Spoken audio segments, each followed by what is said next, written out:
World destruction होगा, सारा विश्व विनाश के कगार पर चला जाएगा। बचेगा क्या? भारत। भारत अविनाशी खंड है, क्योंकि यहाँ भगवान आते हैं। यहाँ देवी देवताओं की नगरी है। ये लक्ष्मी नारायण, राधे कृष्ण, राम, सब देवी देवताएं, माँ दुर्गा, काली, शीतला, वैष्णवी, सब देवियां यहीं पर होके गई। तो ये भारत अविनाशी खंड है।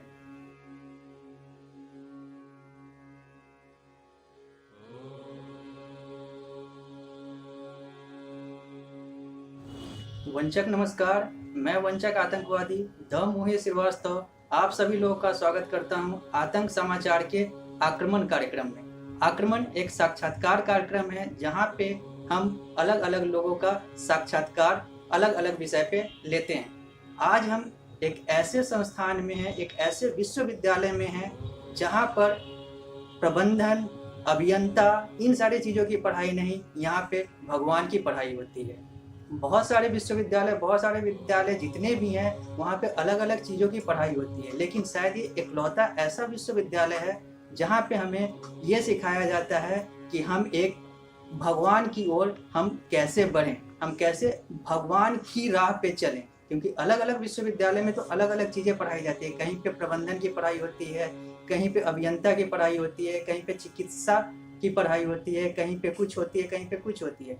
लेकिन ये इकलौता ऐसा विश्वविद्यालय है जो यूनिवर्सिटी ग्रांट कमीशन यूजीसी विश्वविद्यालय अनुदान आयोग से तो अंगीभूत नहीं है, लेकिन ये एक ऐसा विश्वविद्यालय है जहाँ पे हम भगवान की पढ़ाई करते हैं। कहें तो भगवान की पढ़ाई करते हैं। हम यहाँ पे ये देखते हैं, ये बनने की कोशिश करते हैं कि कैसे एक इंसान, एक आत्मा परमात्मा की तरफ बढ़े, कैसे एक इंसान भगवान की तरफ बढ़े। तो इसी विषय पे, इसी चीज़ों पे बात करने के लिए आज हम हैं प्रजापिता ब्रह्मा कुमारी ईश्वरीय विश्वविद्यालय के मुजफ्फरपुर प्रांगण में, और हमारे साथ बात करने के लिए हैं बिहार झारखंड की जोनल इंचार्ज राजयोगिनी रानी दीदी। आज हम इनसे यही बात करेंगे कि कैसे इनका ईश्वरीय विश्वविद्यालय ईश्वर की तरफ ले जाने की शिक्षा देता है, और इनका जो संस्थान है ये कैसे सारे लोगों को समाज से जोड़ता है और कैसे ये समाज में काम करता है। तो सबसे पहले मैं नमस्ते प्रणाम करना चाहूँगा राजयोगिनी रानी दीदी का। अपने आतंक समाचार में इनका स्वागत करता हूँ और सबसे पहले ये जानने की कोशिश करता हूँ कि ये प्रजापिता ब्रह्मा कुमारी ईश्वरीय विश्वविद्यालय है क्या? बहुत सुंदर प्रश्न है। ये प्रजापिता ब्रह्मा कुमारी ईश्वरीय विश्वविद्यालय एक ईश्वरीय परिवार है। इसका नाम है प्रजापिता ब्रह्मा कुमारी ईश्वरीय विश्वविद्यालय।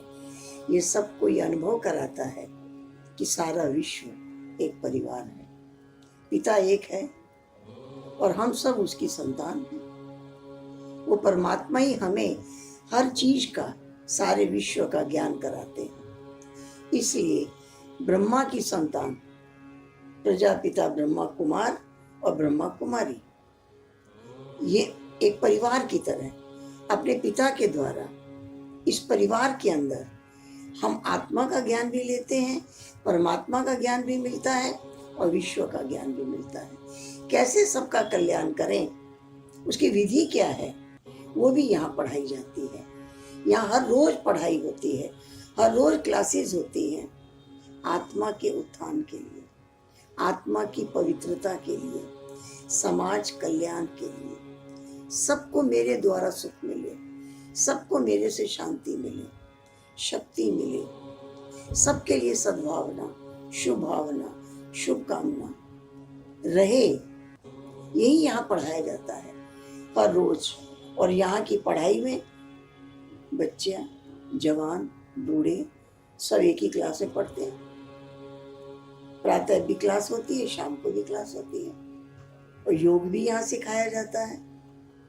वास्तव में योग क्या है, मन की एकाग्रता कैसे हो सकती है, ये विधि भी यहाँ सिखाई जाती है। तो इसका मुख्यालय माउंट आबू राजस्थान में है।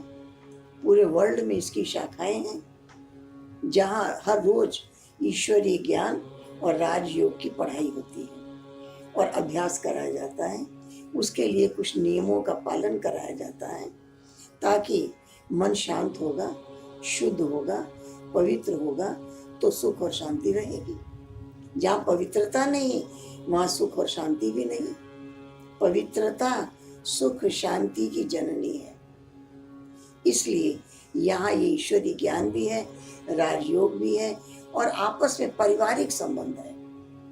हम सभी एक परमात्मा की संतान, आपस में भाई बहन हैं।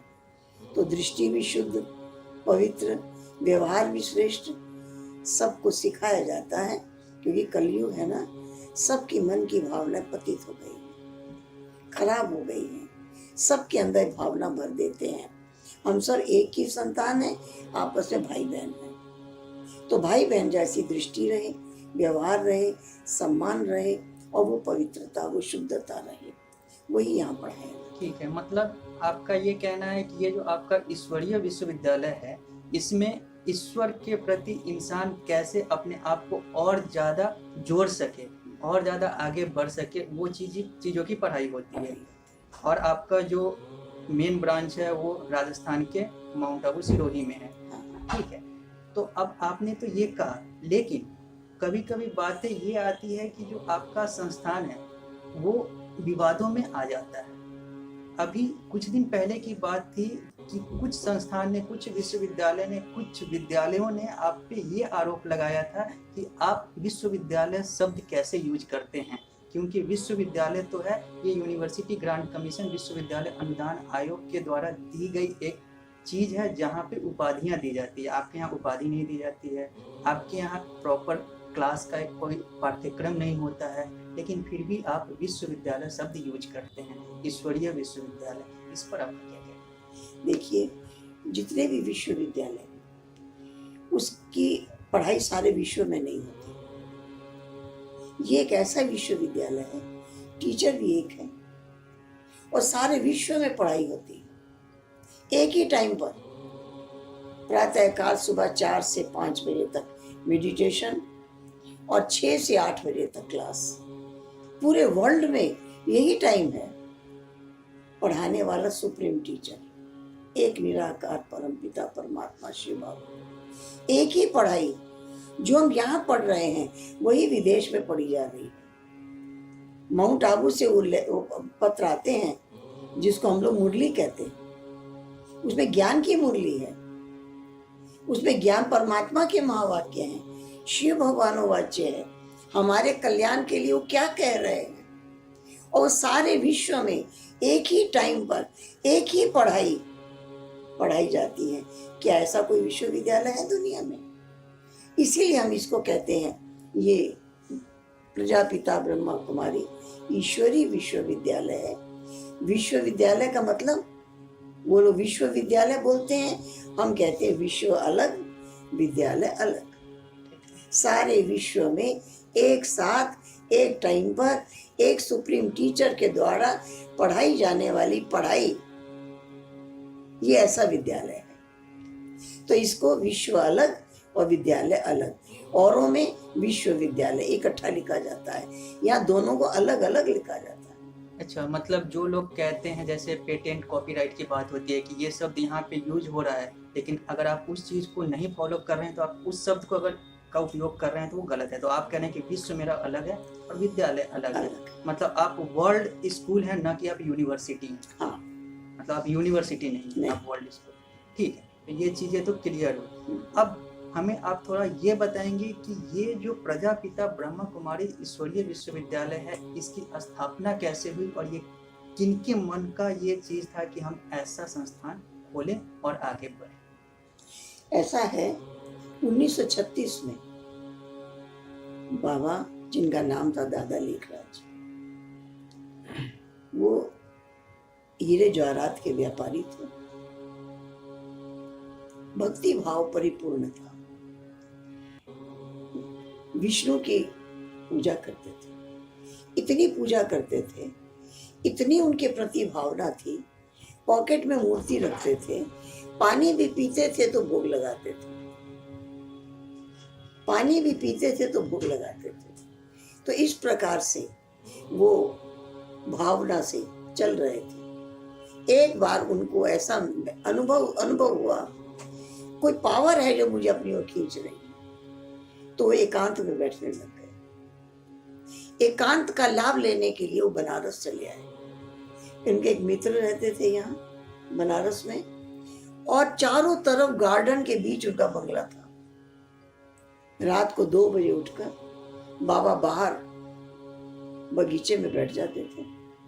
एक दिन बैठे हुए थे और वो जिनकी पूजा करते थे विष्णु भगवान की, वो उनके सामने प्रकट हुए और प्रकट होकर उन्होंने कहा, आम चतुर्भुज तत्व तुम। तो उनको बड़ा आश्चर्य हुआ और बाबा भावना से उठकर खड़े हो गए। तो विष्णु जी ने उनको गले लगाया।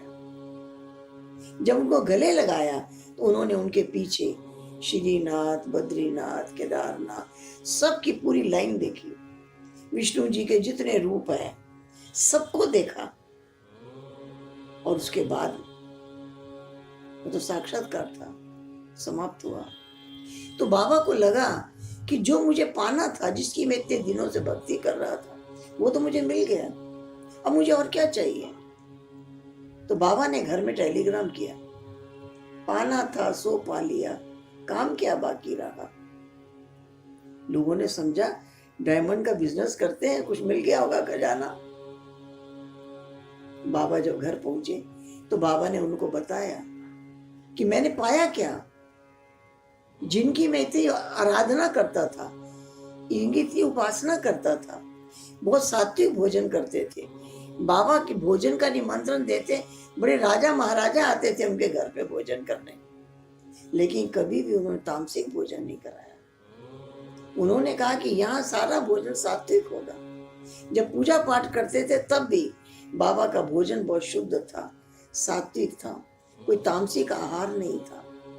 तो इस प्रकार से उसके बाद धीरे धीरे बाबा को कई साक्षात्कार हुए। जैसे बाबा को एक दिन साक्षात्कार हुआ कि सारे विश्व का विनाश हो रहा है, लोग बचने की कोशिश कर रहे हैं, बच नहीं पा रहे हैं, बड़े बड़े बॉम्ब्स गिर रहे हैं। और उसके बाद एक आवाज आई, जो कुछ इन आंखों से देख रहे हो नहीं रहेगा। तो ये बाबा के अंदर समा गया। ये परमात्मा का एक संदेश था। उसके बाद परमात्मा ने, निराकार परमात्मा शिव ने बाबा में प्रवेश किया। बाबा को तो पता नहीं लगा कि मेरे अंदर उन्होंने प्रवेश किया, लेकिन वो जहां बैठे होते थे सब लोग तो कृष्ण के भक्त थे, विष्णु के भक्त थे। उनके परिवार के लोग जब उनके सामने आते तो उनको दिखाई देता था कुर्सी पे बाबा नहीं है, कृष्ण बैठे हैं। तो बाबा कहाँ गायब हो गए। भोजन लेकर आते तो देखते कि उस जगह पर बाबा नहीं है, कृष्ण बैठे हैं। सारे घर कोई ऐसे ऐसे साक्षात्कार होने लग गए।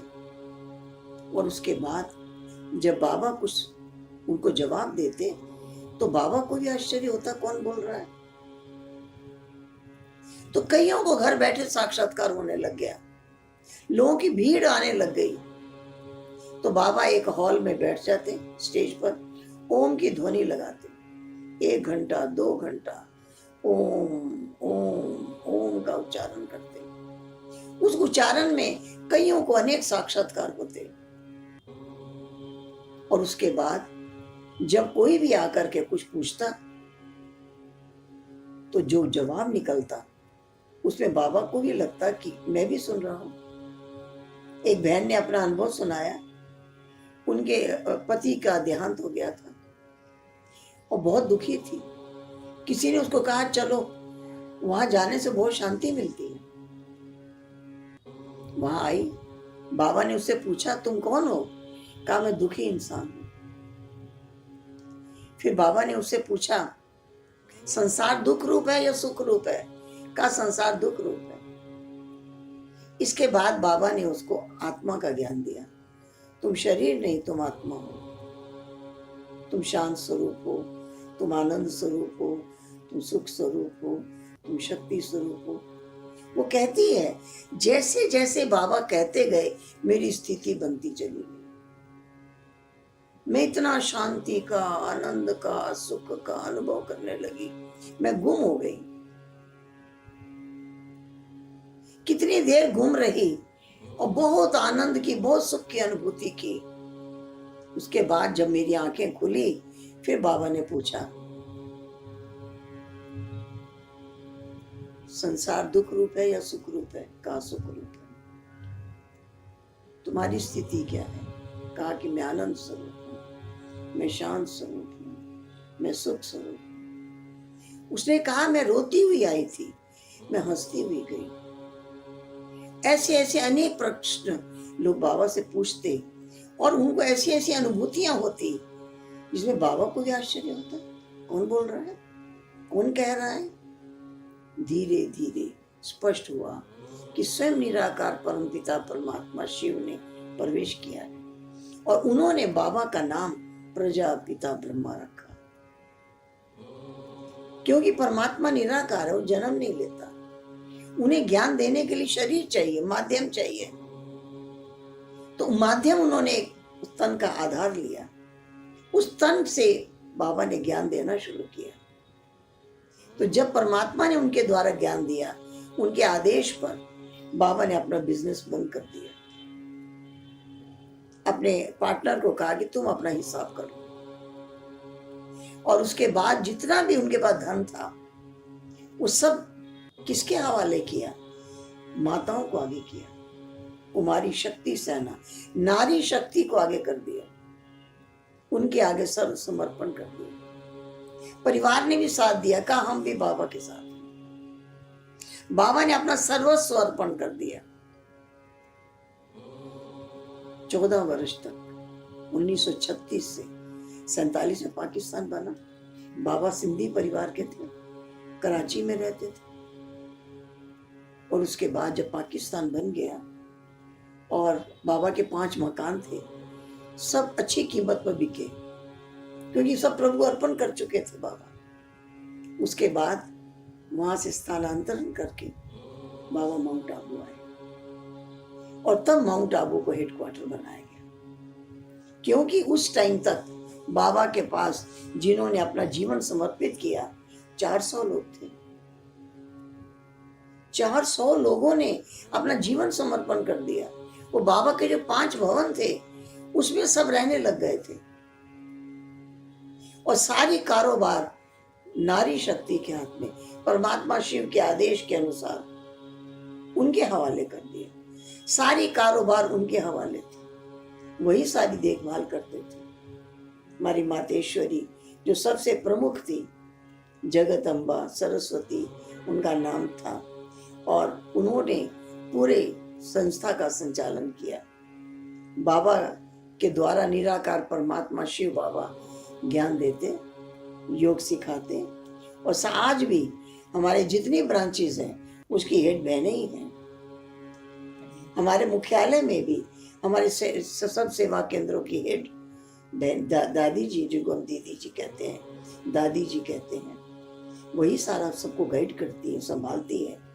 आज पूरे वर्ल्ड में कितने हजारों ब्रांचेस हैं, लेकिन सबके अंदर यूनिटी है, प्रेम है, एकता है, ईमानदारी है, सच्चाई है, और सबके सहयोग से चलता है। यहाँ डोनेशन शब्द नहीं है, दान शब्द नहीं है, कोई परिवार दान से नहीं चलता है। ये परिवार है प्रजापिता ब्रह्मा बाबा, ब्रह्मा कुमार और ब्रह्मा कुमारियां अपने तन मन और धन से विश्व को पावन बनाने का कार्य में अपनी सारी शक्तियां लगा रहे हैं। और ये नहीं कहते हैं कि हम दान कर रहे हैं, ये सेवा अर्थ लगा रहे हैं। और इस प्रकार से, इसलिए हम कोई भी आता है, हमारे यहाँ कोई फीस नहीं है, हम कोई चंदा लेने नहीं भेजते हैं कभी। जो अपने आप को इस परिवार का सदस्य मानता है, वो अपनी जिम्मेवारी से जितना यथाशक्ति वो इस कार्य में इतना सहयोगी बनता है कि सारे कार्य सुचारू रूप से चलते हैं। कई लोग हमसे आके पूछते हैं, हम एक पंडाल लगाते हैं, घर घर जाते हैं, लोग पैसा नहीं देते। आप मांगते भी नहीं, आपको आता कहाँ से है? हम रियली नहीं मानते। और जो जो यहाँ बाबा के भंडारी में डाल जाते हैं वो बहुत भावुल्य से, उनको ये लगता है कि हम शिव बाबा को दे रहे हैं, शिव बाबा एक कार्य कर रहे हैं, हम शिव बाबा को दे रहे हैं। उन्हें ये नहीं लगता कि हम ये दीदी को दे रहे हैं। और हम जब खर्च करते हैं तो शिव बाबा का कार्य है और हम उसका पूरा हिसाब रखते हैं और मुख्यालय माउंट आबू में हमारा हिसाब जाता है। पूरे ट्रस्टी होकर कार्य करते हैं, निमित्त बनकर। ठीक है, तो आपने बोला कि ऐसे ऐसे ये संस्थान शुरू हुआ और यहाँ पे डोनेशन जैसी कोई शब्द नहीं है। यहाँ पे जो यथाशक्ति जैसा भी जिसको लगता है वैसा वो यहाँ पे पैसा देता है इस संस्थान को। ठीक है, बात ये आती है कि जो अपने यथाशक्ति देता है, बहुत सारे जो लोग हैं वो आपके संस्थान से जुड़ते हैं तो आपके संस्थान में ही रहते हैं, फिर वो कोई और काम तो नहीं करते हैं। ठीक है, वो बाहर नहीं करते हैं, वो आपके संस्थान से जुड़ जाते हैं। तो बहुत सारे ऐसे जो हैं वो आपके संस्थान में 24 घंटे रहते हैं। तो बात ये आती है कि जब ये सारा चीज़ आपका इतने सुचारू रूप से चल रहा है और पैसा आप किसी से मांगते नहीं हैं, तो फिर इतना फ्री में, इतना मुफ्त में आप सब लोगों को कैसे, सब लोगों का भोजन और सब लोगों को रहने का सुविधा दे देते हैं? क्योंकि ये एक सोचने वाली बात है कि आपके आय का स्रोत और क्या क्या है। ऐसा है, जितने लोग आते हैं सब तो अपने घर से आते हैं, क्लास में आते हैं, क्लास के बाद जाते हैं। जो समर्पित हो जाते हैं उसका रजिस्ट्रेशन होता है 5 साल के बाद। 5 साल वो ट्राई कर ले कि यहाँ के नियम मर्यादाओं के अनुसार चल सकते हैं, उसके बाद उनका रजिस्ट्रेशन होता है। समर्पित होते हैं, उन्हों का ही खर्चा यहाँ किया जाता है। पंडाल लगता है, प्रदर्शनी होती है, कार्यक्रम किए जाते हैं, उसमें भी खर्च होता है। तो जो यहाँ क्लास में आने वाले हैं वो इतनी सेवा करते हैं जिससे सारा खर्चा आराम से चलता है। क्योंकि हमें और कोई शौक तो है नहीं, हमें तो भगवान को भोग लगाने के लिए भोजन बनता है, वही हम सब पाते हैं। कपड़ा हमको रोज सफेद ही पहनना है। हमारे पास 4 ड्रेस है या 2 ड्रेस है तो भी रंगीन में ना, आपको आज काला तो कल दूसरा कलर पहनेंगे। तो यहाँ किसी के पास कम भी होगा तो भी रोज धोते हैं, रोज पहन लेते हैं। हमारी वाइट ड्रेस ही है, इसलिए हमारे खर्चे ज्यादा नहीं है। नहीं, मेरा सवाल ये नहीं है, हम ब्रह्मा कुमारी संस्थान पे कोई लांछन नहीं लगा रहे हैं, लगा सकते हैं क्योंकि ये एक ईश्वरीय विश्वविद्यालय है, वो सारी चीजें ठीक है। लेकिन जब हम समाज में जाते हैं तो बहुत सारे लोगों के अंदर ये चीज आती है कि आखिर ये संस्थान ना कहीं से डोनेशन लेता है, ना कुछ है, तो फिर इतना आय कैसे है कि ये भंडारे, कोविड-19 अस्पताल में फ्री खाना और ये सारी चीज कैसे कर लेता है? ये चीज है। जो लोग भी क्लास में आते हैं वो एक अपने परिवार की तरह खर्चा करते हैं। वो 1 रुपया 2 रुपया थोड़ी डालते हैं भंडारी में। हर गुरुवार भोग लगता है, जितने आने वाले हैं सब भोग पे खर्चा करते हैं। सब 1000, 500, 2000, 5000 तक भी खर्चा भोग के लिए करते हैं। तो क्यों नहीं खर्चा चलेगा? हाँ, समर्थ हर एक की अलग है।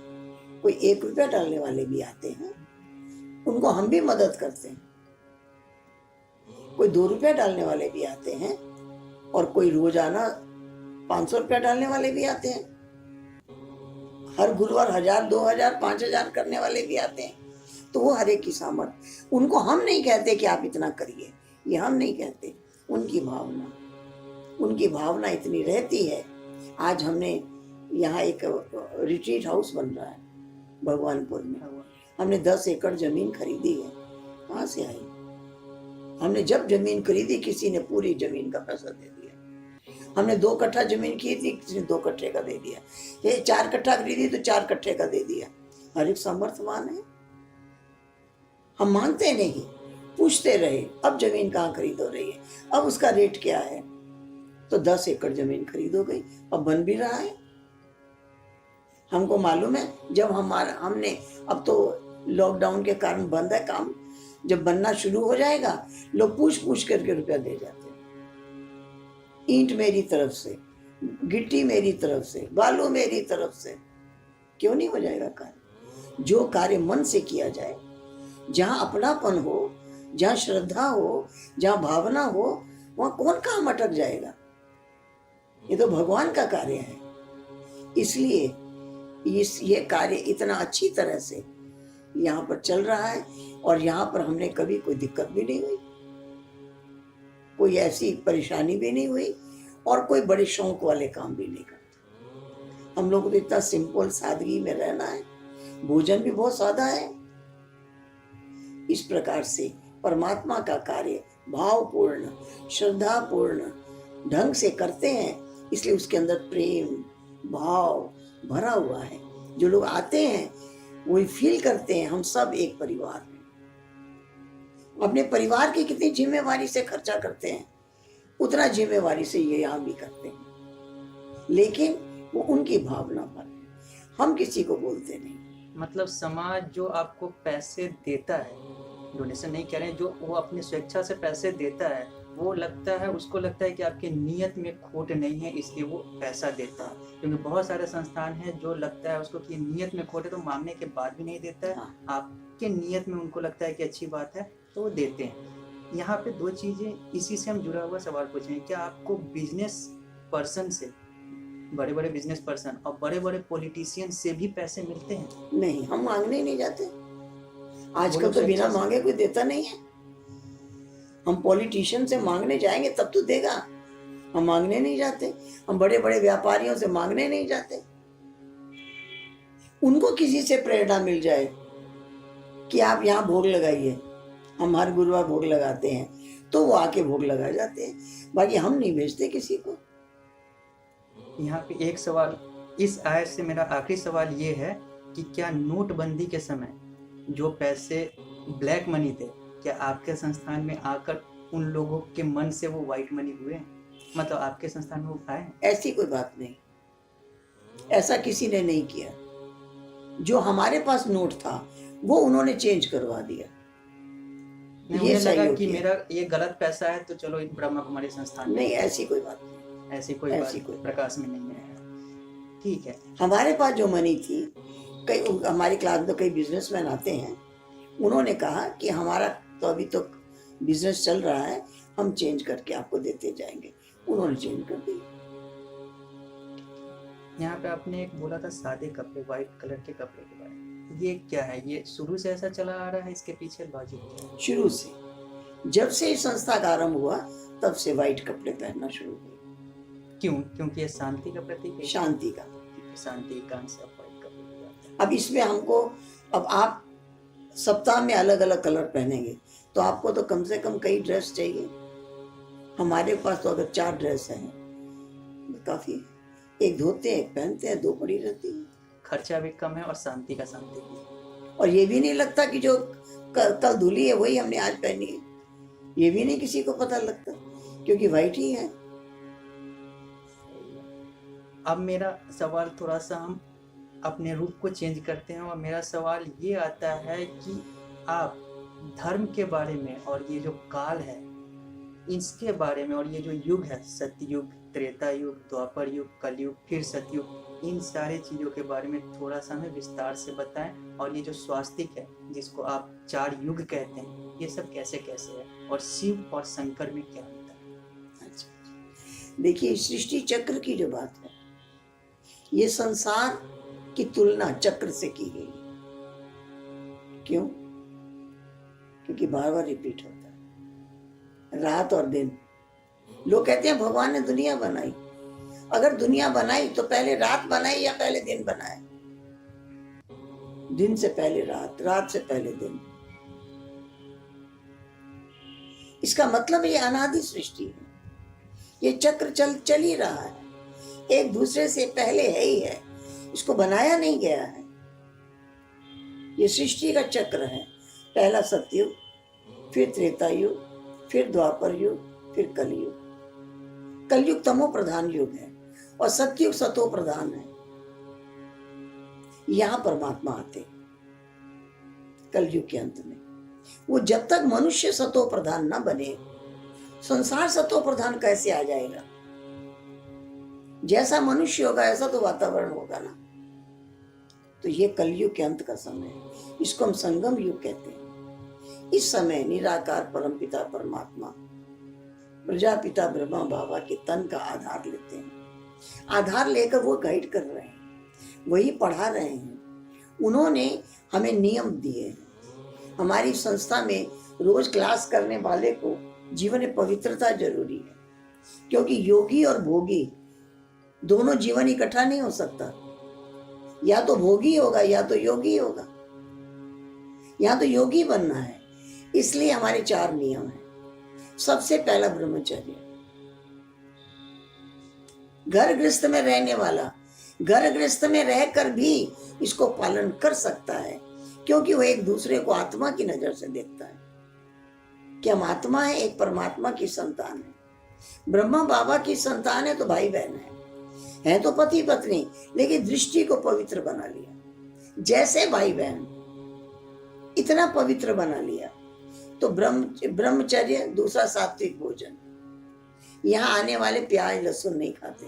और दूसरा, संसार में आज कोई भी पवित्र है नहीं, इसलिए किसी भी अपवित्र व्यक्ति के हाथ का बना भोजन नहीं खाते। जो पवित्र जीवन है, परमात्मा की याद में रह के भोजन बनाते हैं और खाते हैं। सात्विक भोजन और सत्संग, ये क्लास रोज जरूरी है। रोज क्लास नहीं करेंगे, सतो प्रधान नहीं बन सकेंगे। और चौथा है दैवी गुणों की धारणा।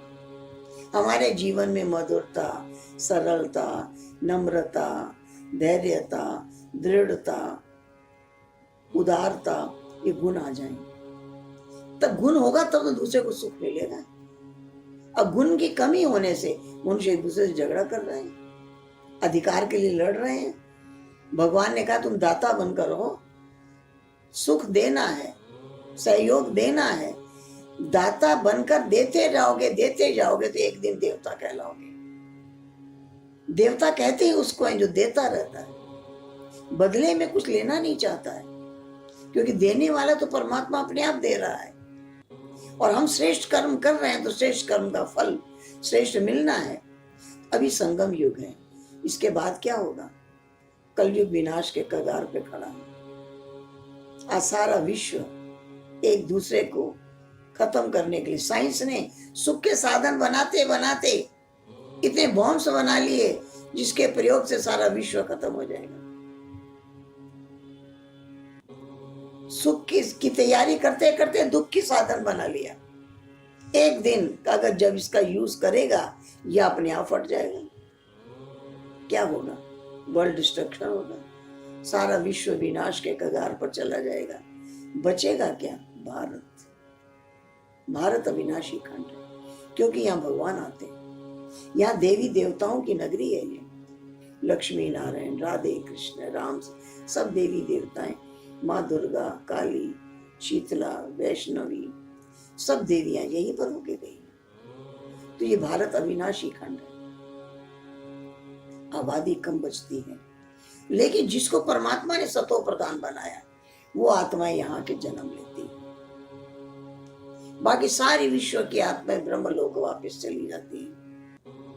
ठीक है, तो विनाश के समय में अपने कर्मों का फल पाकर सब परम धाम चली जाती हैं, और पवित्र आत्माएं यहाँ आती हैं, उसको सतयुग कहते हैं। फिर से स्टार्ट हो जाता है। यहाँ पे जो आपने कलयुग के बाद सतयुग बोला, तो आप ये बताएंगे कि कितना वर्ष बचा हुआ है या कितना हजार वर्ष बचा हुआ है जब हम कलयुग से सतयुग की तरफ जाएंगे?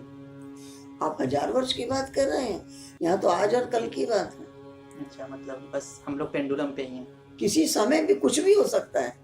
ये तो आप भी जान रहे हैं, आप पत्रकार हैं, आप भी जान रहे हैं। सारा विश्व कितना टेंशन में है, किसी समय कुछ हो सकता है। हम सबको कहते हैं जो करना है अभी कर लो, अभी नहीं तो कभी नहीं, फिर कभी नहीं कर सकोगे। जो पाना है अभी पालो, जो बनना है अभी बन जाओ। हम आज की बात नहीं करते, अभी की बात करते हैं। अभी नहीं तो कभी नहीं। तो मेरा यहाँ पे एक और था, क्योंकि हमें पता चला आपके संस्थान के बारे में, क्योंकि आपका संस्थान कहता है कि अभी जो हम लोग करोड़ों की आबादी में, बहुत सारे करोड़ों की आबादी में है, जब ये युग खत्म होकर सतयुग की तरफ जाएंगे तो हम लाखों की आबादी में आ जाएंगे। इसके पीछे क्या तर्क? नहीं, इसके बाद तो सब आत्माएं चली जाएंगी वापस। सारे विश्व में अनेक धर्म है, अनेक लोग है, सब परम धाम चले जाएंगे। यहाँ जो पवित्र आत्माएं हों, जो अभी पवित्र बन रही हैं, वही आके जन्म लेंगी देवता रूप में। और वहां पर नेचुरल जीवन धर्ममय होगा, नेचुरल जीवन पवित्र होगा। पवित्रता, सुख, शांति, पांचों विकारों में कोई विकार नहीं होगा, क्योंकि ये सब विकारों के द्वारा दुख मिला। काम, क्रोध, लोभ, मोह, अहंकार, ये सब दुख देने वाले हैं। और मनुष्य की नेचर क्या है? सदा सुख चाह, सदा आनंद चाह, सदा प्रेम चाह, सदा शांति। कितनी समस्याओं में घिरा हुआ वो चाहता क्या है? शांति। देखिए, आपने बोला शांति की बात कि कलयुग जो है या फिर थोड़ा सा द्वापर जो है वो अशांति की तरफ गया। कलयुग जो है वो अशांति की तरफ है और जो सतयुग आएगा वो शांति की तरफ आएगा। हमने पहले भी जो सतयुग आया है उसको हमने देखा है। हिरण्यकश्यप की बात कर लें, सतयुग में हिरण्यकश्यप और प्रहलाद की बात कर लें, त्रेता में हम लोग राम की बात कर लें, वहाँ पे भी अशांति थी। तो आप ये कैसे कहेंगे कि वो जो युग था वो पूरा पवित्र था? क्योंकि वहाँ पे भी नरसिंह ने अवतार लिया था और त्रेता में भी राम और सीता के बीच में कितने आपसी मतभेद थे, चरित्र तक पे सवाल उठते गए थे। तो इन सारी चीजों पे तो वहाँ पे भी ये सारी चीजें थी। देखिए, ऐसा है, ये सब कथाएं लिखी गई, सतयुग में नहीं लिखी थी, त्रेता में नहीं लिखी थी, ये अभी अभी की लिखी हुई।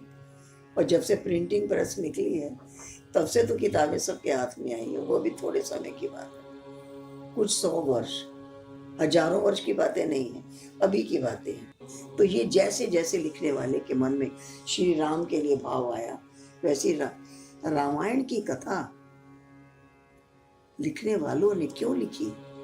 क्योंकि उन्होंने समझा कि कलयुग आएगा, परिवार के अंदर शांति नहीं रहेगी, रिश्तों में ताकत नहीं रहेगी, तो उन्होंने ऐसी कथा लिख दी श्री राम के नाम से। बेटा हो तो कैसा, भाई हो तो कैसा, पत्नी हो तो कैसी, सेवक हो तो कैसा। एक आध्यात्मिक रामायण भी है, वो आध्यात्मिक रामायण में लिखा है कि हर बात का आध्यात्मिक अर्थ है। कहते हैं एक बार श्री राम ने सुना कि वानर सेना पत्थर गिरा रही है और डूबता नहीं है, हमारा नाम लिखकर पत्थर गिराती है, डूबता नहीं है। उनको बड़ा आश्चर्य हुआ, वो चल दिए समुद्र के किनारे, हनुमान जी पीछे पीछे थे, उन्होंने पत्थर उठाया और फेंका और डूब गया। तो हनुमान जी बोले, महाराज क्या कर रहे हैं? कहा सुना है तुम लोग पत्थर गिरा रहे हो और डूबता नहीं है। कहा भगवान जिसको आपने छोड़ दिया तो डूबेगा ही। कितनी भावनात्मक बात है। यहाँ पत्थर को राम से जोड़ने की बात नहीं है, पत्थर बुद्धि मनुष्य का भगवान से समझ जोड़ने की बात है। ऐसी आध्यात्मिक रामायण में हर बात के अर्थ बताए हैं, हर बात के अर्थ लिखे हैं। इसका ये आध्यात्मिक अर्थ है, इसका ये आध्यात्मिक अर्थ है, इसका ये। तो कथाएं किसी भावना से लिखी गई, ऐसा हुआ था ऐसी बात नहीं है। तो मतलब हम बताते हैं कि सतयुग के अंदर कोई असुर था ही नहीं, सब देवी देवता थे। आखिर स्वर्ग किसको कहते हैं? कोई मरता कहते हैं स्वर्ग गया, कहीं स्वर्ग है क्या? यही भारत स्वर्ग था। यहाँ एक भी पतित मनुष्य नहीं था, एक भी विकारी मनुष्य नहीं था। उस समय यहाँ लक्ष्मी नारायण ने राज किया। कहीं लिखा है लक्ष्मी नारायण ने राज किया? इतने लक्ष्मी नारायण के मंदिर हैं, किसी से पूछिए लक्ष्मी नारायण के बारे में, कोई कुछ नहीं जानता है। तो फिर इतने मंदिर कैसे बन गए? ना उनका जन्म बताया, ना उनका संबंध बताया। सिंहासन पर बैठे हैं, राज कर रहे हैं, तो लोग नहीं जानते। लेकिन लक्ष्मी नारायण का राज्य था, यथा राजा तथा प्रजा। कहते हैं शेर और बकरी एक घाट पे चल पीते थे। ये भारत, यहाँ घी दूध की नदियां बहती थी, यहाँ हीरे जवाहरात के भवन थे, ये भारत सोने की चिड़िया थी। किस दिन की बात है? ये सतयुग की बात है। फिर धीरे धीरे नया मकान धीरे धीरे पुराना होता है। फिर त्रेता युग आया। वो रामायण त्रेता युग की बात नहीं है, तो लोगों ने अपने मन से बनाया है उसको। मतलब आपका ये कहना है कि सतयुग में कोई हिरण्यकश्यप नाम का राक्षस नहीं था, त्रेता में कोई रावण नहीं, कोई नहीं था। अच्छा, ये सतयुग त्रेता, लोगों ने तो सतयुग की आयु त्रेता के लाखों वर्ष बता दी। अभी कलयुग के लिए कहते हैं 4,32,000 वर्ष अभी बाकी है। लोगों ने दिन को वर्ष लिख दिया। रामायण में यह कथा और आती है। जब राम राजा हुए उस तो अकाल मृत्यु नहीं होती थी। एक बच्चे की अकाल मृत्यु हो गई। वो बच्चे के शव को लेकर राम के दरबार में हाजिर हो गई कि आपके राज्य में किसकी अकाल मृत्यु नहीं होती, इस बच्चे की अकाल मृत्यु क्यों हो गई? कहते हैं उस टाइम उस बच्चे की आयु 5000 वर्ष थी। क्या 5000 वर्ष जिसकी आयु हो बच्चा होगा? मनुष्य के शरीर की आयु कितनी? 100 वर्ष, बहुत बहुत 150 वर्ष। 1000 वर्ष थोड़ी किसी की आयु होती है। बाल अवस्था 10, 12, 15, 20 वर्ष तक, युवा अवस्था 50 वर्ष तक, 60 वर्ष तक समझ लो। उसके बाद 1000 वर्ष बुढ़ापा ही बुढ़ापा। ऐसे थोड़ी हो सकता है। लिखने वालों ने भावना से लिख दिया। कहते हैं उस बच्चे की आयु 5000 वर्ष थी। वास्तव में क्या था? उस बच्चे की आयु 5000 दिन थी। 5000 दिन थी तो कितने वर्ष हुआ? लगभग 13-14 वर्ष हो गए। तो उसकी मृत्यु को अकाल मृत्यु माना जाएगा। तो लोगों ने दिनों को वर्ष लिख दिया। आप ये मान लीजिए कि कलयुग की आयु 4,32,000 दिन है, वर्ष नहीं। लिखने वालों ने भावनात्मक रूप से लिखा, भावना से कथाएं बना दी, लोगों को कुछ प्रेरित करने के लिए। एक जगह राम कथा हो रही थी, तो जो राम कथा कर रहे थे उनसे मेरी बातचीत हुई। मैंने कहा हर जगह राम कथा करते हैं? बोला हाँ। तो मैंने कहा कितने राम तैयार कर लिए? हंसने लगा। बोला राम कथा कोई राम तैयार करने के लिए थोड़ी किया जाता है। मैं कहा आखिर किसी चीज का कोई लक्ष्य तो होगा ना। कहाँ कोई राम बनने वाला है आजकल? तो राम कथा सुनाने से फायदा क्या है? कोई राम बनने वाला ही नहीं है तो सुनाने से फायदा ही क्या? तो इस प्रकार से आज हर व्यक्ति भावना से वो करता है, वो करता है, वो करता है, तो वो भी करने लग गया। इसलिए अब रियल चाहिए। सतयुग में लक्ष्मी नारायण का राज्य था, त्रेता में श्री राम का राज्य था। राम राज्य की महिमा है। राम राजा, राम प्रजा, राम साहूकार है, बसे नगरी, जिए दाता, धर्म का उपकार है।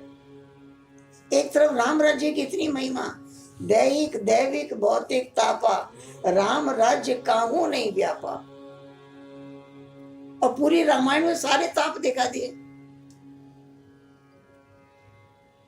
इस प्रकार से अनेक प्रकार से ये कथाएं लिखी गई।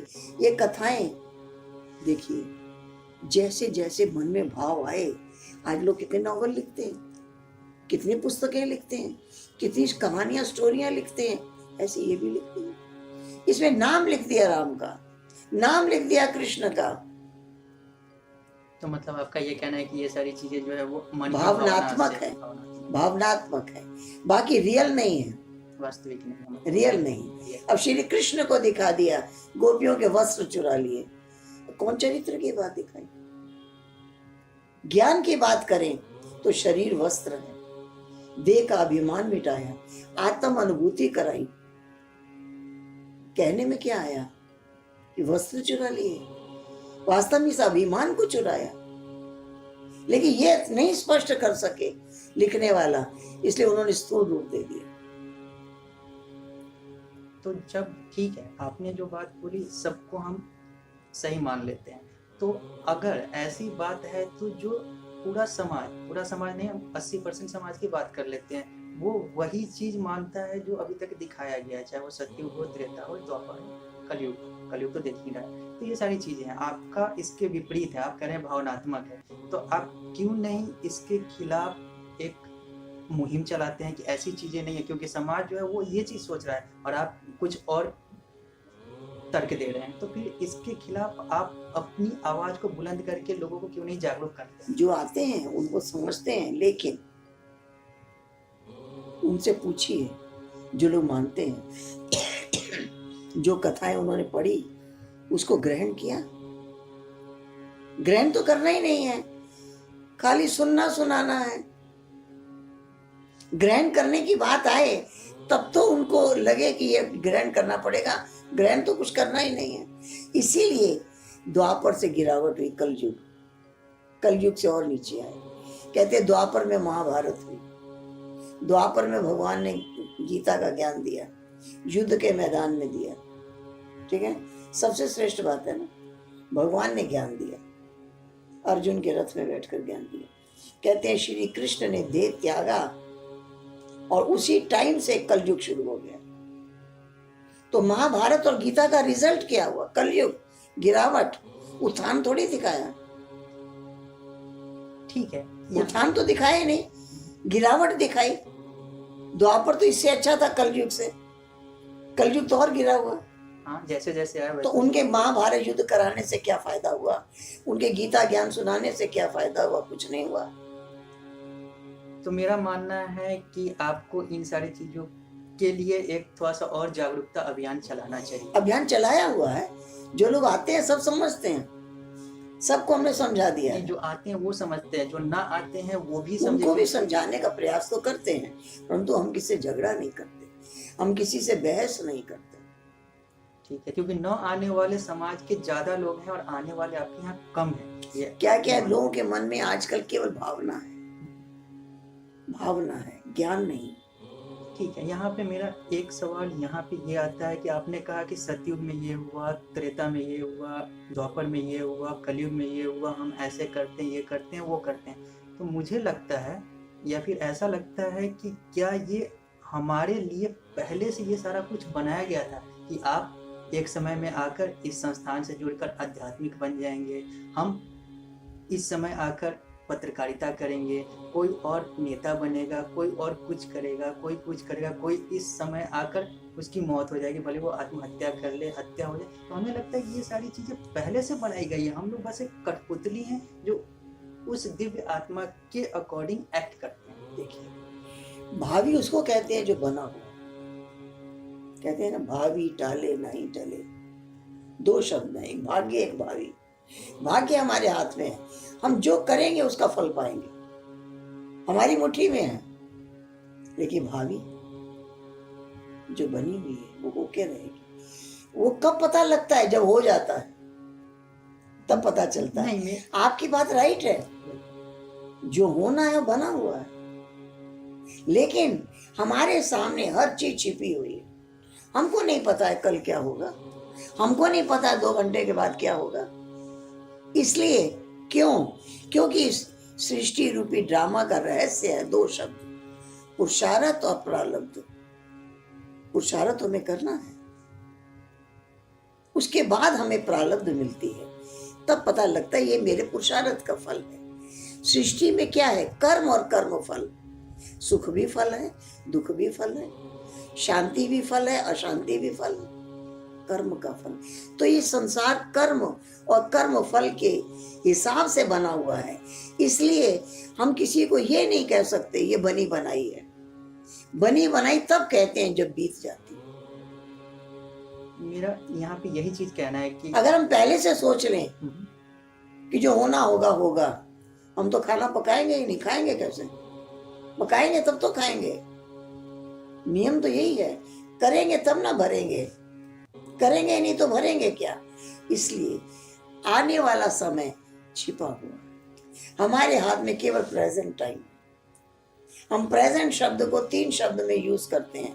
प्रेजेंट टाइम में प्रेजेंट रहो। आजकल लोग प्रेजेंट टाइम में एब्सेंट रहते हैं, पास्ट की सोचते रहते हैं या फ्यूचर की सोचते रहते हैं। हम कहते हैं प्रेजेंट टाइम में प्रेजेंट रहो, और जो भी मिले उसे कुछ प्रेजेंट दो, उसे कुछ अच्छी बात बोलो, कोई वरदानी बोलो। तो तीन अर्थ में आप प्रेजेंट को यूज करो। इसी की तो रिजल्ट है फ्यूचर। इसलिए वो हम नहीं सोचते बनी हुई है, जो बना हुआ होना होगा हो जाएगा, ये हम नहीं सोचते। मेरे करनी का फल मुझे मिलना है, ये याद रखते हैं। ठीक है, तो मेरा ये कहना है कि मेरा जन्म कब होगा और मृत्यु कब होगी ये मेरे हाथ में नहीं है, हम लोग के हाथ में नहीं है। आपका ये कहना है, और आपका ये कहना है कि हमारा आने वाला जो समय है वो पहले से निर्धारित है कि ये होगा, लेकिन हमें पता नहीं, हमारे अंदर माया की पट्टी है। वो चीज़ होना है। तो हमें जब पता है और आप कह रहे हैं कि प्रेजेंट में हमको काम करना चाहिए, पुरुषार्थ करना चाहिए, तो आप ये चीज़ कह रहे हैं कि आने वाले समय में क्या होगा ये पहले से निर्धारित है। तो हम अभी वही पुरुषार्थ हमसे भी वही कराया जा रहा है जो आने वाले समय में हो। हम उस ऐसा पुरुषार्थ नहीं कर सकते हैं जो हमारे आने वाले समय में जो लिखा हुआ उसको हम बदल दें, क्योंकि हमारे आने वाले समय में पहले से लिखा हुआ है कि हम एक बलात्कारी बनेंगे, हम एक ये बनेंगे वो बनेंगे, तो हमारे साथ पुरुषार्थ भी वैसा ही कराया जाता है। मेरा ये नहीं, कहना हम है। ऐसा नहीं सोचते। हम सोचते हैं मेरे हाथ में है, भाग्य मेरे हाथ में है, हम जो करेंगे उसका फल मिलेगा। ठीक। क्योंकि भगवान सुख दुख नहीं देता है, हम जो करते हैं उसका फल हमको सुख और या दुख मिलता है, ये हमारे हाथ में है। और ये बात हम ऐसा नहीं कहते कि बनी हुई है वही होगी, नहीं, हम जो करेंगे वो हम भरेंगे, हमारे कर्म का फल ठीक है, मतलब प्रत्यक्ष है। कर्म हमारे हाथ में, कर्म बस। जो है ये पहले से नहीं बना हुआ है। नहीं, वो अभी हम करेंगे वो होगा। आप बिना पढ़े डिग्री थोड़ी पा लेंगे। बिल्कुल। कोई बच्चा पढ़ ले कि डिग्री मिलनी होगी, मिल जाएगी, बिना अनपढ़ रह जाएगा? पता है, पढ़ेंगे, स्टडी करेंगे, मेहनत करेंगे, फर्स्ट डिवीजन में आएंगे, तब आगे बढ़ेंगे। तो पुरुषार्थ और कर्म फल जुटा हुआ है। ठीक है, अब हम थोड़ा सा अब अपने साक्षात्कार को अंतिम ओर ले जाते हैं और अब कुछ सवाल और रह गए हैं। मेरा ये सवाल ये है कि आप ये बताएं कि अभी जो थोड़ा सा छूट गया था कि शिव और शंकर में क्या अंतर है। जनरेटर चला। शिव और शंकर की बात है। देखिए, परमात्मा शिव ज्योति स्वरूप और शंकर शरीरधारी, परमात्मा शरीरधारी नहीं। हम लोग शिवालय कहते हैं, शंकरालय तो नहीं कहते हैं। कभी किसी ने कहा है हम शंकरालय में जाना है? नहीं। शंकर जी को हर जगह तपस्या करते दिखाया। जरूर किसी का ध्यान धरना है, उनसे भी ऊपर कोई है। ये बात किसी ने समझा नहीं। हम लोग शिवरात्रि कहते हैं, शंकर रात्रि तो कभी नहीं कहते। ठीक है, तो इसलिए हमें याद रखना है, 3 देवता हैं, ब्रह्मा विष्णु शंकर। शंकर जी ध्यान में बैठे हैं। किसके ध्यान में बैठे हैं? ज्योति स्वरूप परमात्मा के ध्यान में बैठे। इसलिए हमें याद रखना है, शंकर महादेव हैं और देवता अनेक हैं, परमात्मा एक है। शिव का बहुवचन नहीं है, शिव है वो केवल एक। वो शिव नाम किसका है? शिव नाम किसका है? वो ज्योति स्वरूप निराकार परमात्मा शिव का। सबके नाम तो शरीरों पर होते हैं, ज्योति स्वरूप का तो एक ही नाम शिव है, और तो किसी का नाम होता ही नहीं है। सब आत्माएं हैं। शरीर धारण किया तो ब्रह्मा विष्णु शंकर सब नाम पढ़ते हैं। इसलिए हमें ये याद रखना है कि हम आत्मा हैं, हम ज्योति स्वरूप हैं, हम परमात्मा शिव की संतान। मतलब महेश और शंकर एक हैं, शिव अलग। ब्रह्मा विष्णु महेश यानी ब्रह्मा विष्णु शंकर वो एक ही है, वो एक ही है और शिव अलग। महेश कहिए, Yes, शंकर जी कहिए, महादेव कहिए, तो एक ही है, शिव अलग। शिव अलग। शिव निराकार है, ज्योति स्वरूप है, वो अजन्मा है, उनका कोई शारीरिक रूप नहीं है। ठीक। अब आपका जो संस्थान है ये महिला प्रधान संस्थान है, क्योंकि आपने कहा शुरू में कहा कि जितने भी हेड हैं वो महिलाएं हैं। क्या आपको दुख नहीं होता है कि एक महिला प्रधान संस्थान जो पूरे भारत में फैला हुआ है, पूरे विश्व में फैला हुआ है, कम से कम भारत की ही बात करें, अभी हम लोग भारत में हैं, भारत की ही बात करें, भारत जहाँ पे औरतों को देवी के रूप में पूजा जाता है। 9 दुर्गा, अभी दशहरा आने वाला है, नवरात्रि होने वाला है, वहाँ पे 9 दुर्गा की पूजा होगी। ठीक है, महिला और बच्चियों को भोजन खिलाया जाता है उस नवरात्रि में। रक्षाबंधन में राखी का पवित्र त्योहार, ताकि उनकी रक्षा की जाए। लेकिन वैसे भारत में आज बलात्कार बढ़ता जा रहा है। जो कहते हैं कि तुम मेरी बहन हो, मैं तुम्हारी रक्षा करूंगा, वही आज किसी और बहन का बलात्कार कर रहे होते हैं। जो 9 दुर्गा में खाना खिलाते हैं वो किसी उसके अगले दिन या शायद उसी 9 दुर्गा के दौरान ही किसी और का बलात्कार कर रहे होते हैं। तो क्या आपको दुख नहीं होता है? और अगर दुख तो होता ही है, बिल्कुल होता है और होना भी चाहिए, तो फिर ऐसी कुरीति को खत्म कैसे किया जा सकता है? आप खत्म ही तो करने परमात्मा आया है। उस पद को पवित्र बना रहे हैं, श्रेष्ठाचार्य बना रहे हैं, पावन बना रहे हैं। रोज की पढ़ाई तो यहाँ की यही है। आध्यात्मिकता यही सिखाती है कि तुम पवित्र आत्मा हो, तुम श्रेष्ठ आत्मा हो, तुम महान आत्मा हो। हर एक को आत्मा की नजर से देखो। वही तो यहाँ की ट्रेनिंग है, वही तो यहाँ की पढ़ाई है, वही पढ़ाया जा रहा है। इसलिए उसी पढ़ाई को प्रैक्टिकल में, और कलयुग है, कलयुग अंतिम चरण में है, और यहाँ सब धर्म के लोग हैं, सब हैं यहाँ इस विश्व में। अनेक आत्माएं हैं जो पाप कर्म में लिप्त हैं, समझना। तो परमात्मा आकर के फिर से देवताओं को तैयार कर रहे हैं। तो उसके बाद जो पतित रह जाएंगे वो कलयुग का विनाश में सब विनाश हो जाएंगे। ठीक है, तो मतलब तो सब आत्माएं परम धाम वापिस चली जाएगी। कर्मों का फल, विनाश के समय अपने कर्मों का फल पा लेगी, कष्ट पा लेगी, और पवित्र बनकर परम धाम वापिस चली जाएगी। यहाँ फिर वही आत्माएं आएंगी जो पवित्र आत्माएं होंगी, उसको सत्यु कहा जाएगा। एक बात मैं और आपको बताना चाहती हूँ। आज सत्यु की आयु कितनी, कलयुग की आयु कितनी, द्वापर की आयु कितनी, लोग नहीं जानते। आपको ना इतना बताते हैं, अनेकता का पीरियड कितना है वो तो प्रमाणित इतिहास है। महात्मा बुद्ध आए, इब्राहिम आए, क्राइस्ट आए, और धर्म वाले आए। इन सब की जो हमारे पास इतिहास है वो 2000-2500 वर्ष का है। इसके पहले क्या था? जब एक भी क्रिश्चियन नहीं था, एक भी मुस्लिम नहीं था, एक भी बौद्धिस्ट नहीं था, एक भी सिख नहीं था, तो पहले क्या था? अब इतनी आबादी को माइनस कर दीजिए। सत्युग त्रेता में आबादी कम, दूसरा धर्म ही नहीं था। उन्होंने असुरों को दिखा दिया, बड़े बड़े सिंगों वाला, भयानक चेहरे वाला। ऐसा कोई मनुष्य देखा है? आज कोई क्रिमिनल लोग अगर ऐसे होते तो पकड़ना आसान हो जाता। आज तो बहुत सभ्य बनकर चलते हैं। इसलिए 2500 वर्ष के अंदर अनेकता का पीरियड है, अनेक धर्म। उसके पहले 2500 वर्ष भारत में स्वर्ग था, राम राज्य था। राम राज्य कब हुआ? जब रावण मर गया। जब रामायण एंड होती है, जहां रामायण खत्म होती है, उसके बाद राम राज्य शुरू होता है। पूरी रामायण में राम राज्य नहीं है कहीं भी। तो हम कहते हैं 5 विकारों की दुनिया, 5 विकार नर में, 5 विकार नारी में, यही 10 सिर है। इसी से मनुष्य गाइड हो रहा है। ये रावण राज्य है, आज की दुनिया रावण राज्य है। इसी का जलाया जाता है, इसका विनाश होता है। फिर सतयुग में राम राज्य होगा। सतयुग में राम राज्य, सतयुग त्रेता दोनों को राम राज्य कहिए, तो द्वापर कलयुग को रावण राज्य कहिए। क्योंकि यहाँ 5 विकारों का प्रभाव, वहां कोई विकार नहीं। वहां आत्मा में संपूर्ण पवित्रता, संपूर्ण सुख और शांति। इसलिए आज तक लोग स्वर्ग को याद करते हैं, लेकिन स्वर्ग के बारे में जानते नहीं। स्वर्ग कहाँ था? स्वर्ग भारत में था।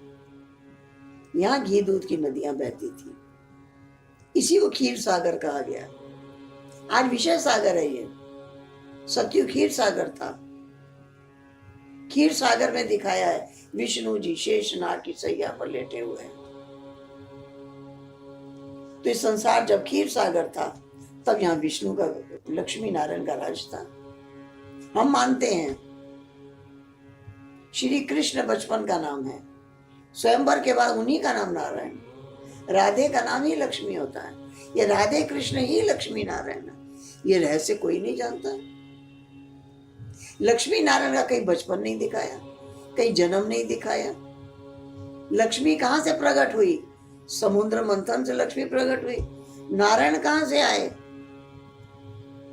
तो क्षीर सागर में लेटे हुए थे, कहीं जन्म नहीं दिखाया। वास्तव में कृष्ण ही नारायण। श्री कृष्ण गोविंद हरे मुरारी, हे नाथ नारायण वासुदेव। कृष्ण को ही नारायण कहा तो गया है, लेकिन मानते नहीं है। इसलिए बहुत सी वार्ताएं हैं जो लिखी गई, लिखने वालों के मन में जैसे जैसे भाव आए, ऐसे भागवत लिखी, जैसे जैसे भाव आए वैसे वैसे लिख दिया। वो रियल स्टोरी नहीं है। आज अपनी जीवन कहानी हर व्यक्ति खुद लिखता है,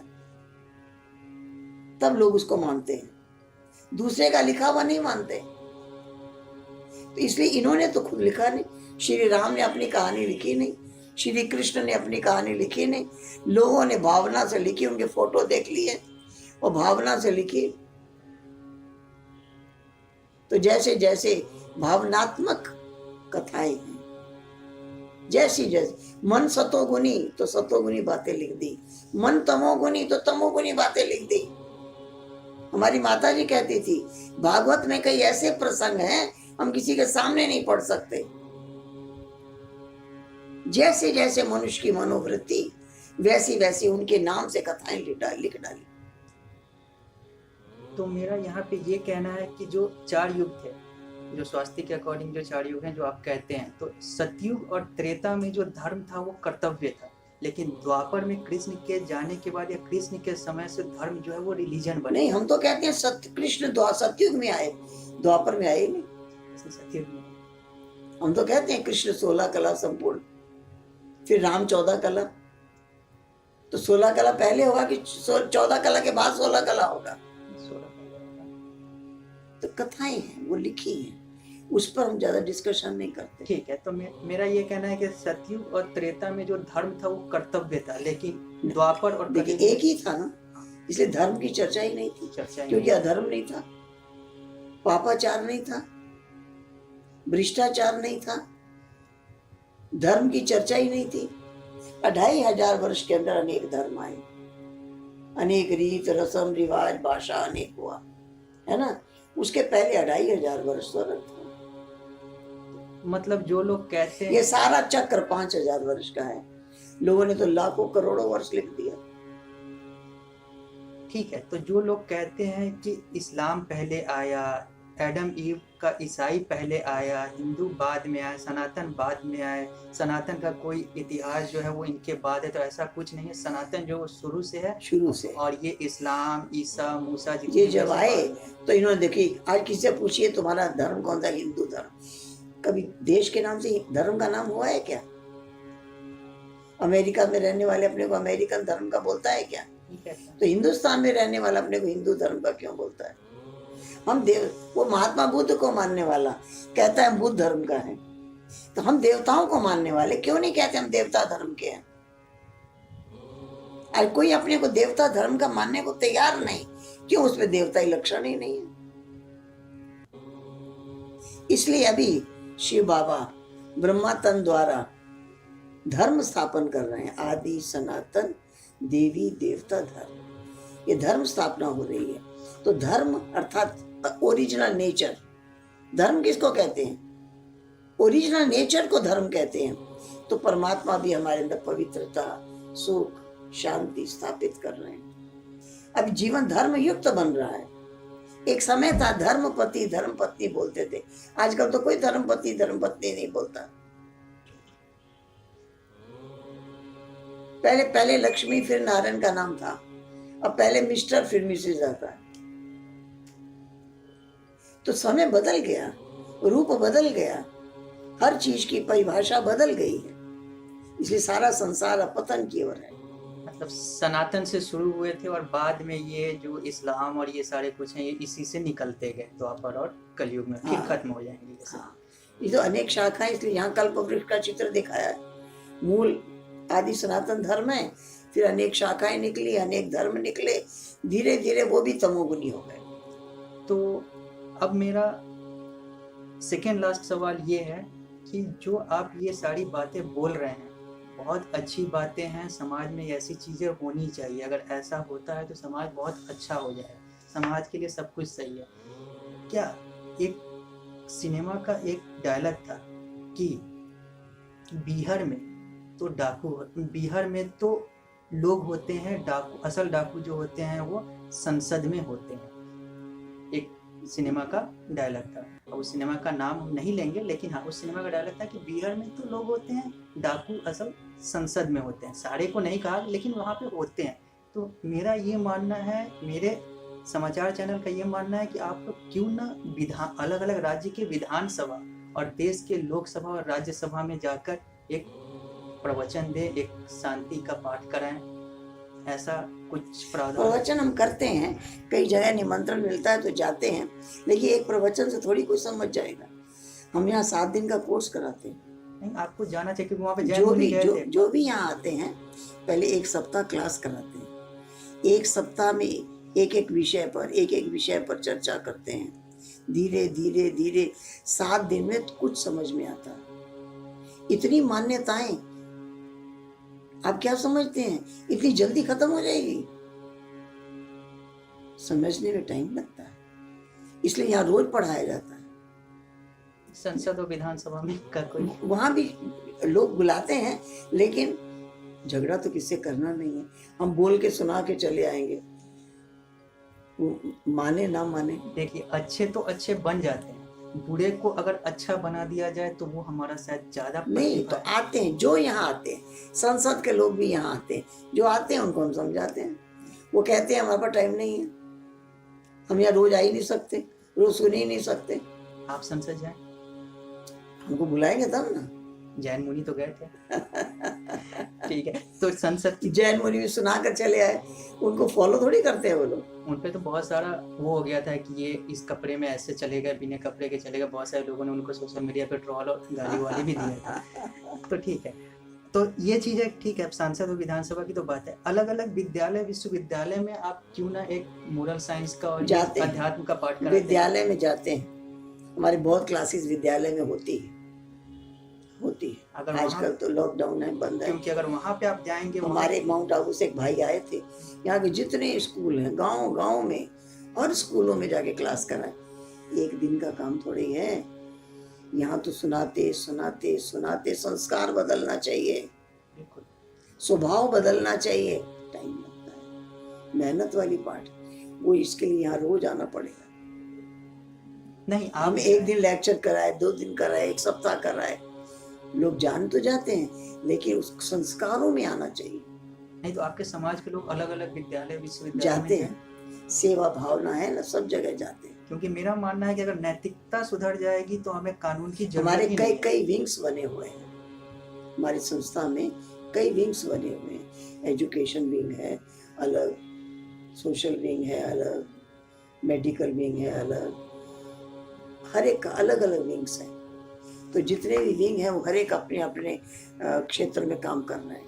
क्योंकि मेरे समाचार चैनल का मानना ये है, मेरा पर्सनली मानना ये है कि अगर नैतिकता, मोरालिटी, एथिक्स अगर सही हो जाएगा तो हमें किसी कानून की जरूरत नहीं है। क्योंकि नैतिकता ही सॉल्यूशन है, एथिक्स नैतिकता ही सॉल्यूशन है। लॉ तो फाउंडेशन है, लॉ हमें रोक सकता है, लेकिन अगर हमें कुछ जिला और बचा सकता है तो वो नैतिकता है, जो शायद आपके संस्थानों फूट कर भरा हुआ है जैसा हमें लगता है। ठीक है, अब मेरा आखिरी सवाल ये है कि आप समाज के लिए क्या, मेरे चैनल के माध्यम से क्या संदेश देना चाहेंगे? हम संदेश यही देना चाहेंगे कि आध्यात्मिकता को समझो, समझकर उसकी अनुभूति करो। हम सुन लिया कि मैं शरीर नहीं हूं, मैं आत्मा हूं, अब आत्मा का अनुभव चाहिए। दूसरे को भी आत्मा देखें, अपने को आत्मा देखें, अपने आत्मा की अनुभूति करें, उसकी जरूरत। इसके लिए हम चाहेंगे कि आप ऐसा प्रसारित करते रहिए ताकि लोग उसको सुने, समझें। आजकल लॉकडाउन है तो 7 डेज का कोर्स हमने मोबाइल के द्वारा कराया, बहुतों को कराया। हमारी रोज की जो क्लास हम सवेरे सुनाते हैं, मुरली का क्लास, वो भी हमारे बहुत लोग घर बैठे सुनते हैं, कर रहे हैं क्लास। अब तो आप 10 एकड़ के कैंपस में भगवानपुर में भी जा रहे हैं, तो और ज़्यादा आप हाँ सही तरीके से आपको लोग एक्टिवली तौर पे देखेंगे।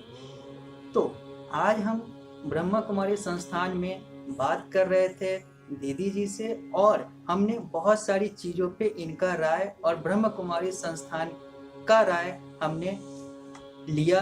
हमने अपने समाचार चैनल के माध्यम से आप लोगों को बताया, और मुझे, क्योंकि मैं यहाँ पे पर्सनली उपस्थित हूँ, व्यक्तिगत तौर पे उपस्थित हूँ, तो मुझे लगता है कि शायद ये इकलौता ऐसा विश्वविद्यालय, इन्होंने तो विश्वविद्यालय को वर्ल्ड स्कूल कहा है, तो शायद ये इकलौता विश्व का ऐसा स्कूल है जहाँ पे हमें एक शांति की उपाधि मिलती है। इन्होंने बोला कि कोई उपाधि यहाँ पे नहीं मिलती है, मुझे भी लगता था कि कोई उपाधि यहाँ पे नहीं मिलती है, लेकिन यहाँ पे एक इनर उपाधि, एक आंतरिक उपाधि मिलती है जो है शांति की उपाधि, राजयोगी।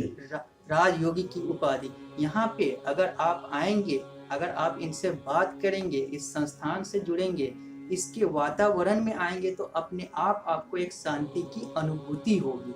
मैं जब जब यहाँ पे आया हूँ, यहाँ पे मुझे एक विशेष रूप की शांति की अनुभूति हुई है। तो शायद आप मैनेजमेंट स्कूल में जाकर MBA BBA की डिग्री ले सकते हैं, इंजीनियरिंग स्कूल में जाकर BTech MTech PhD post doctoral बहुत सारी चीज़ें कर सकते हैं, लेकिन अगर आप ब्रह्म कुमारी विश्वविद्यालय वर्ल्ड स्कूल में अगर आप आते हैं, तो यहाँ पे आपको एक ऐसी उपाधि, ऐसी डिग्री मिलेगी जो शांति की उपाधि है, जो सारे डिग्री से मुझे लगता है कि सबसे बड़ी डिग्री है। क्योंकि बाकी डिग्रियां तो एक विशेष क्षेत्र में आपको उपयोगी बनाता है, लेकिन ये एक ऐसी डिग्री है, एक ऐसी उपाधि है जो हर क्षेत्र में आपको उपयोगी बनाएगा।